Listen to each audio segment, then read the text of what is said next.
Hello and welcome to Link Ahead, the City of Dublin podcast, where we always explore the many personalities and experiences that make Dublin a thriving place to live, work, and grow. In this episode, we're diving into a hot topic right now, the implementation of the Envision Dublin Community Plan, including the proposed rezoning in our West Innovation District.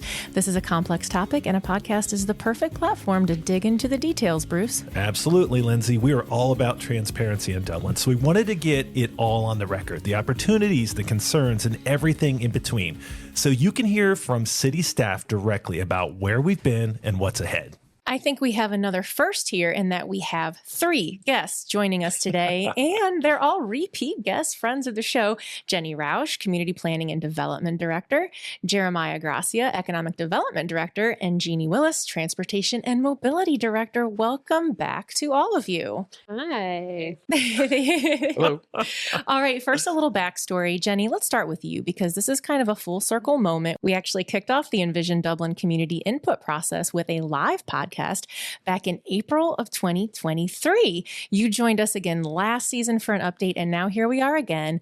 Talk about the process of developing the community plan and now the hard work of implementing it. Great. Well, I'm glad to be back here again. Like you said, full circle from our what is this community plan update to what did we accomplish and how we're implementing it. So we had the opportunity to update our community plan known as Envision Dublin, which was adopted by council last year after an 18-month process, and a really great opportunity. A lot had happened in Dublin since our 2 previous updates before that. The most recent one before that was in 2013.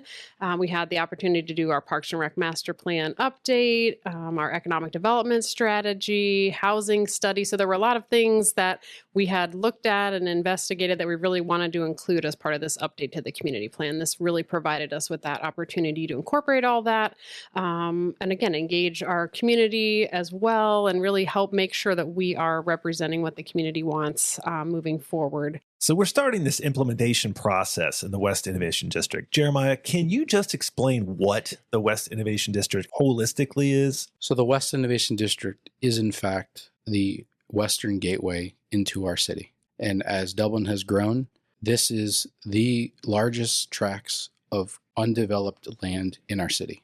And to build on all the other successes we've had and do the next generational change for this city. So the West Innovation District has had its own iterations over the last 20 years. And in fact, it was known most recently as the Economic Advancement Zone. And then 2008-ish was rebranded as the West Innovation District.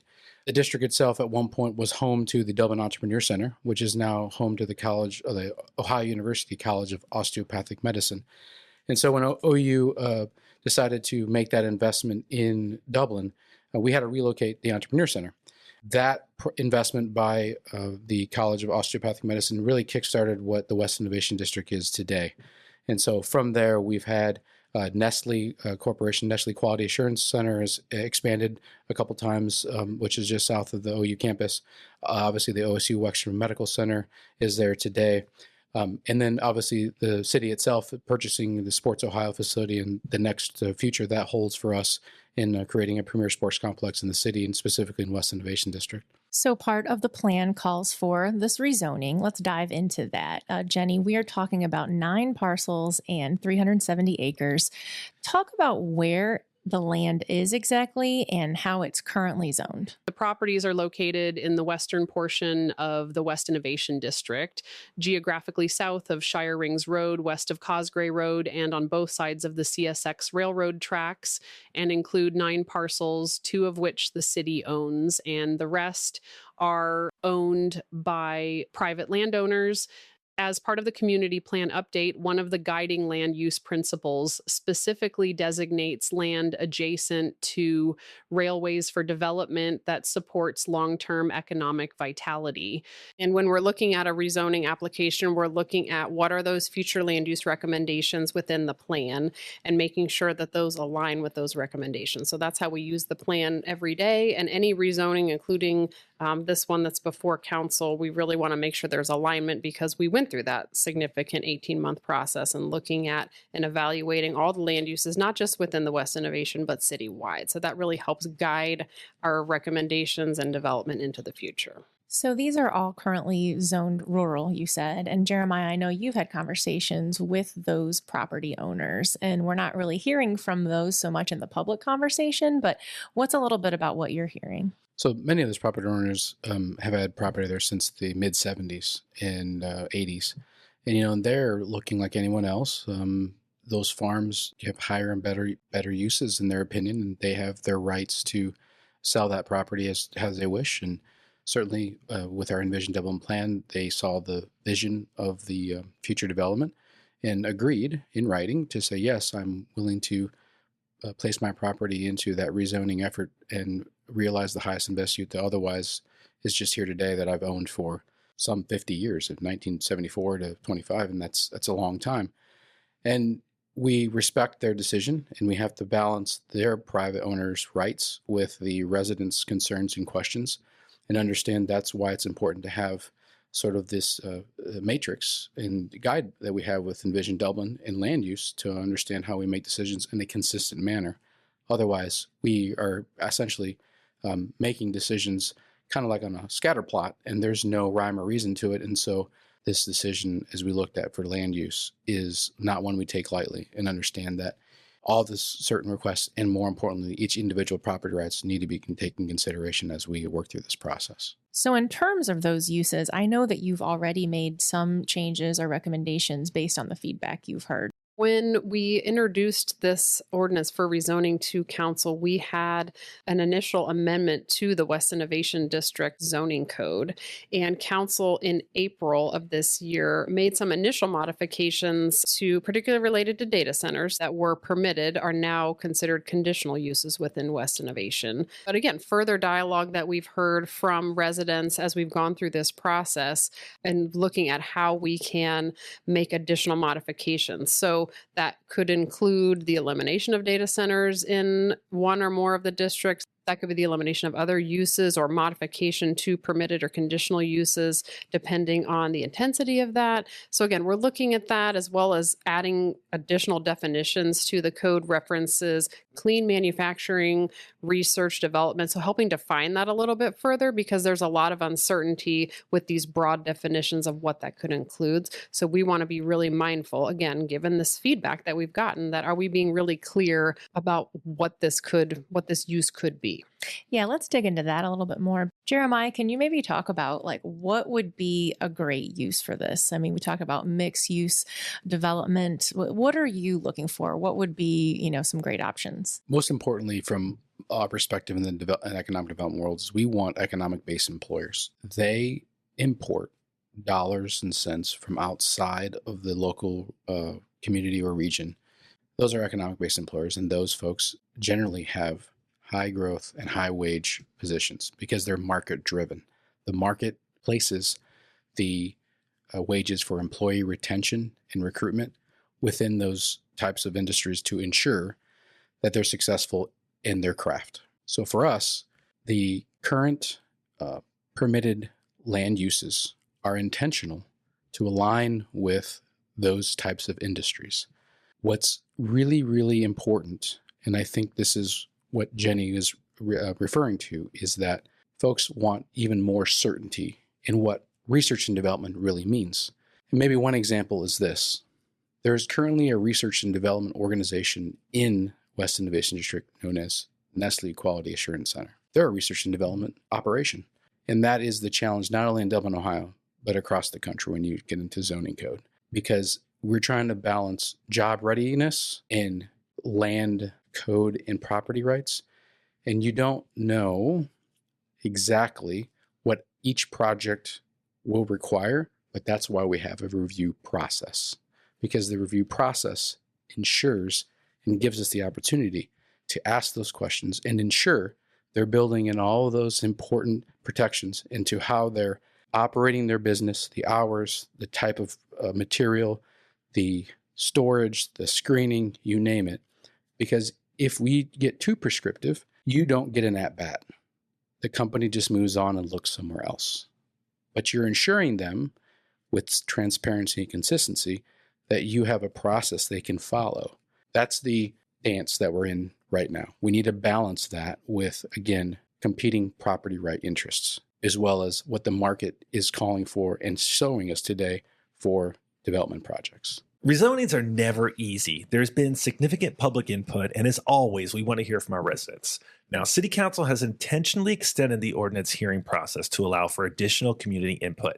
We've held various public meetings. We're also directly engaged with stakeholders, including community association reps adjacent to the parcels in question.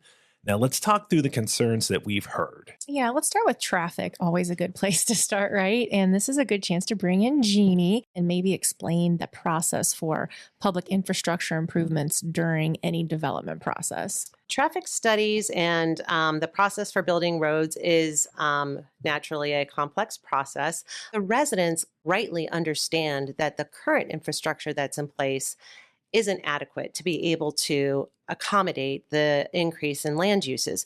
However, the City of Dublin has been actively planning and preparing for this eventuality, especially during the Envision Dublin Community Plan process, where we took a look at all of the future land uses and incorporated them into what we call a travel demand model, where we forecast out to year 2050 what that future travel demand is going to be. And then we size the roads appropriately and according to that land use. What we did was then we took a look at all of that travel demand and identified stressed links and where we needed additional capacity.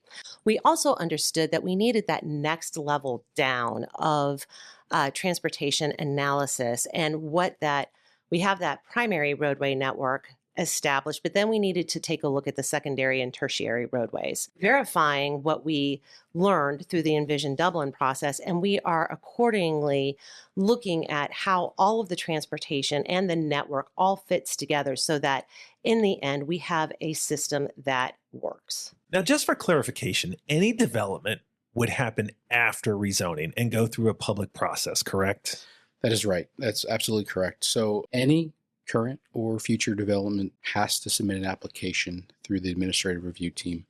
And any permitted development would still require that administrative review team review and approval. One step further, if in fact a future development would be in a conditional category, it would add one additional layer of review by the Planning and Zoning Commission. We don't take these decisions lightly. We have a process in place today that is built in additional public review processes and with professional staff following the land use plans that we have with Envision Dublin and infrastructure requirements and utility uses that any future development project would require.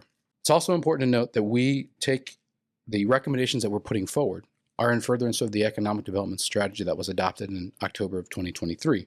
That is guiding the future development of land across the city to realize the highest and best use for every parcel within the city, not just in the West Innovation District, but literally across the city. Why that's important is because those decisions that we make based on that Envision Dublin plan have a direct impact on our income tax base that fuels the dollars and cents that are required to make important infrastructure updates that Jeannie plans for, and also to provide city services that all our residents have grown to expect and the quality services that they grow to expect year after year. It should not be dismissed also that the results of that investment in those development projects and the income tax are what fuel our capital improvement budgets that include maintenance and future development projects. And without that growth, you can't keep up with the cost of construction. It's nearly impossible. So just as our income tax base has grown steadily over the last 5 to 10 years, so has our CIP budgets. A few more questions specifically for you, Jenny. Can you kind of walk through the planning and zoning process for those who have never been through it? Because it is a meticulous process, right? Absolutely, right. And if you look around Dublin, you live in Dublin, you work in Dublin, you drive through Dublin, right? We pride ourselves on the quality of development, particularly when uses are different, right? And there needs to be a transition and a recognition of the character. And how do we make sure that those transitions happen in a seamless way, right? And that's what makes Dublin so amazing, is our attention to detail in that review process. As Jeremiah said, right? Anyone submitting or having an idea about doing a development project is submitting an application for review. So again, we're looking at all those requirements: uses, how are we buffering, landscaping requirements, architectural requirements, the transportation mobility part that Jeannie talked about, utilities, infrastructure. All those pieces, all of those conversations happen, and all that review happens as part of this development review process. So again, as Jeremiah said, an application is submitted, and our staff team is sort of that first line of defense looking at that, but there is the public review process that goes along with that. And that's, really what this is all about. Now, we've heard some people talk about how they wish there was more transparency in the process. And, you can always do better, always room for improvement. That's part of the reason we're doing this podcast today. But can you talk a little bit about how it has been transparent? Absolutely. As part of this process, right, just the rezoning piece of this, understanding that as we've moved through this process has really allowed us to make sure that we're notifying everyone in accordance with the code, that we've created a web page specifically for this rezoning, which I think has been very, very helpful for residents, staff members, council, planning commission, all those individuals that are looking at this. We've provided frequently asked questions as part of that, because we continue to get similar questions, and we want to make sure that we're answering those in a thoughtful way with the information and the data in the background that we use as part of Envision Dublin, or we use every day as part of implementation of the code. So that's been a really great opportunity for us to provide that resource to the community. Again, and as this moves forward, the rezoning application and ordinance before council, there's been continued reading. So at this point, there's another future reading of this ordinance in August. Again, that's to allow us to have additional time to hear from residents. And again, we've really, really are taking to heart, and that's part of our process, right, is understanding that and trying to find that right balance. You said it, this is part of our process, and you've been through this a number of times. I've been through this on the residents' side of things, and here at the city as well. And you guys always take the feedback into consideration, and then at the end, come to a conclusion that people all enjoy. So can you talk a little bit about some of the success stories that you've had through rezonings that maybe were difficult in the beginning and then ended up producing something that people love? Great question. And yes, I've been here doing this for 20 years. So Bridge Street, I think, as that's been implemented over time, that's definitely been opportunities for us to hear from residents. And again, if you've been to a council meeting or a planning and zoning commission meeting or architecture review board meeting, those board and commission members and council and staff want to hear. They're very excited when people are there and want to engage with the community and understand that. And it has resulted in better projects. We've had, similar with the France Road area and the Corners development, similar, lots of engagement with the neighborhood related to that. And really, honestly, that's helped us grow our relationships with neighborhoods and build that trust, because again, we do want to hear and genuinely take into account what feedback's been given. Not to get too wonky, but this is important. Residents want clarification on what's called permitted and conditional uses of land. Help us understand this. In the zoning code, there are uses that are outlined within each zoning district, and the city has many of them. And permitted uses means that those uses are what are outright allowed within that district. Now, again, there's lots of other development standards. This doesn't mean you can just go and build that, right? So there's lots of components to that, but that means that you have the legal right to develop that use as part of a development project on your property. Conditional use means that there are other factors, impacts to surrounding areas, whether that's traffic, environmental factors, those types of characteristics that need a little bit more scrutiny. So as Jeremiah mentioned, as part of that review process, that requires additional scrutiny by the Planning and Zoning Commission. And then there's legal criteria that have to be met, that an applicant has to demonstrate that they meet in order for that conditional use to be approved as part of a project. So again, Gotcha. That's one, the use is one part of the larger puzzle, and a very important one, don't get me wrong, but that's one piece of that. All right. So out of everything we've discussed today for all three of you, and let's start with Jeannie, is there one piece of this you'd like to emphasize or reemphasize in the interest of goodwill and transparency? Overall, what I'd like to emphasize is that we know we're not done. We know there's a lot of work to be done out here. We know that We need more infrastructure. We need to widen roads. And as Jenny mentioned earlier, we will be very thoughtful about what the appearance, the aesthetics of the infrastructure and how it impacts the neighborhoods, and to make it the best solution possible for both the city and the neighborhoods and the residents possible. Perfect. How about you, Jenny? I agree with the Jeannie, right? That this has been a very collaborative process and a very thoughtful process leading up to it, and will continue to be. We really want to continue this engagement with residents and property owners as this continues to move forward. And that's council's expectation. That's our expectation of ourselves. All right, Jeremiah. So the one thing I want to emphasize, and as you've heard today, and certainly if you attend a public meeting at the City of Dublin or engage with any of our staff, it's important to know that we all are expected to be best in class in our work. And we need to be setting the expectations. Expectations on us are high. And so we understand the gravity of those decisions and we don't take them lightly. And that's why we spend a lot of time and effort on many different studies and talking to peers and attending and speaking, frankly, at national conferences and sharing best practices to make sure that we put the best foot forward for the City of Dublin. So in the end, we want the West Innovation District to help us be the most sustainable, connected, and resilient global city of choice. So I know this is kind of this is a hard subject sometimes to address, but, I look around this room, we have 80 plus years of service. And I don't think we do it for the money. I think we do it because we are concerned and care about this community and want to work for somewhere we believe in. And am I alone in saying that? No, not at all. I mean, I think I mentioned too, I've been here 20 plus years and honestly grown up as a planner in this community, right? And seen so much change and opportunity over that time and challenges, right? As we talked about, this is one of many great opportunities to engage, right? I'm a homeowner, I'm a mom, I'm married, and we all want the community that we live in to be a wonderful place, our sort of sanctuary when we are done with the work part of the day, right? But love the opportunity to be able to practice my craft and, grow professionally as I have over the years with Dublin. And again, this is no exception to that. So in our 80 plus years experience around this table, we've seen some transformative projects in Dublin. Those projects came with the same level of scrutiny and questions, but here we are. And the West Innovation District is no different. And so that's why we work here to work on transformative projects. I love working for Dublin because we can see the direct impact of the great decisions that this city has historically made out there in the community, working with our residents, working with our elected officials, working with our executive leadership, creating this special place that is Dublin. Sometimes the public process isn't easy, and that's okay. That is what we need to generate what you see out in Dublin.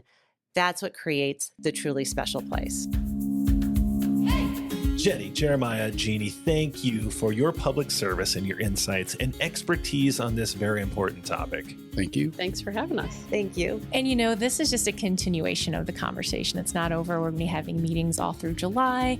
As we wrap up this episode of Link Ahead, we invite you to visit dublinohiousa.gov/West Innovation District Rezoning for all the latest FAQs and other resources. As always, we welcome your thoughts, questions, and feedback. Click the We Are Listening button on the webpage to connect with your city.